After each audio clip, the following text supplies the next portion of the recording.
नशा और ड्रग्स के इस्तेमाल को रोकने के लिए पुलिस तमाम अभियान चलाती है, लेकिन नशे के सौदागर कोई न कोई तरीका ढूंढ ही रहते हैं और पुलिस के लिए मुश्किल तब और बढ़ जाती है जब आम जीवन में इस्तेमाल होने वाली आम सी चीजों के जरिए ड्रग्स सप्लाई की जा रही हो। हाल ही में चाय की थैलियों में पैक क्रिस्टल मेथ, जिसे टी मेथ कहा जाता है, की जब्ती कोई अलग घटना नहीं है। नॉर्मल टी बैग्स जैसे लगने वाली इन थैलियों में ऐसा ड्रग्स है जिसके बारे में पता करना मुश्किल हो जाता है। नमस्कार, मेरा नाम है मेघना सचदेवा, आप मुझे देख रहे हैं लोकमत हिंदी पर। हाल ही में चाय की थैलियों में पैक क्रिस्टल मेथ, जिसे टी मेथ कहते हैं, उसकी जब्ती हुई है। दुनिया भर की पुलिस टी मेथ आपूर्तिकर्ताओं से जूझ रही है। भारत, जापान, दक्षिण कोरिया और ऑस्ट्रेलिया, चीन और साथ ही दक्षिण पूर्व एशियाई कॉटल के लिए पसंदीदा निर्यात बाजार है। 2019 के बाद से फिलीपींस, कनाडा, मलेशिया और इंडोनेशिया को इस समस्या से जूझना पड़ा है, जहां पर इसका बड़े पैमाने पर इस्तेमाल और सप्लाई किया जा रहा है। दिल्ली पुलिस ने भी टी मेथ बैग की बड़ी खेप जब्त की है। आपको बता दें कि पकड़ी गई खेप की कीमत 5 करोड़ बताई जा रही है। नशे के इस कारोबार में पकड़े गए लोगों से चीन का कनेक्शन भी सामने आया है, जिसने बड़े बड़े अधिकारियों की चिंता बढ़ा दी है, क्योंकि टी बैग्स के जरिए ड्रग्स का सप्लाई होना अपने आप में चिंता का विषय है।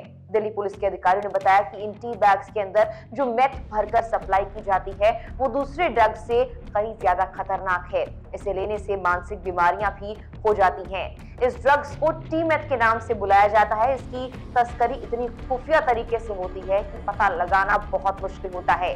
टी मेथ की पकड़ी गई खेप को देखकर अधिकारी इसीलिए भी हैरान है क्योंकि ऐसी खेप एक लंबे टाइम बाद आई है। जांच एजेंसियों का मानना है कि ये इस बात का एक बड़ा संकेत हो सकता है कि टी मेथ का काला कारोबार करने वालों की निगाहें अब भारत पर भी हैं। इससे पहले भारत में टी मेथ की एक बड़ी खेप जून 2020 में तमिलनाडु में पकड़ी गई थी। यहाँ पर मछुआरों को टी बैग के एक बैरल मिला था, जिसमें करीब 100 करोड़ की टी मेथ भरी थी। फिलहाल दिल्ली पुलिस ने जिस टी मेथ को पकड़ा है उसके लिए एक हफ्ते से ऑपरेशन चलाया जा रहा था। पुलिस ने बताया कि इस मामले को लेकर म्यांमार में रहने वाले 3 तस्कर गिरफ्तार किए गए। म्यांमार का कनेक्शन चीन के साथ जुड़ता है, क्योंकि वहां ड्रग्स का कारोबार करने वाले कार्टेल के लिए टी मेथ सबसे आसान पैकेजिंग विकल्प है। इस ऑपरेशन में इंस्पेक्टर सुभाष चंद्र और दूसरे अधिकारियों की एक टीम को खुफिया सूत्रों से इनपुट मिला।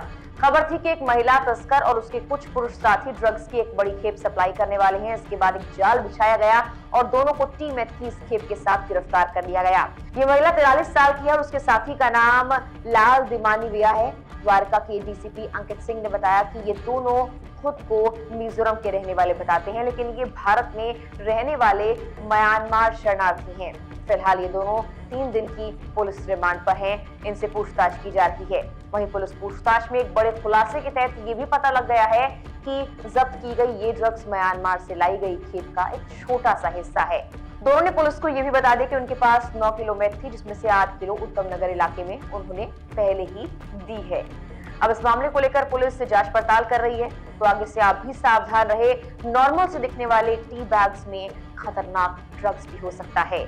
फिलहाल के लिए इस वीडियो में इतना ही।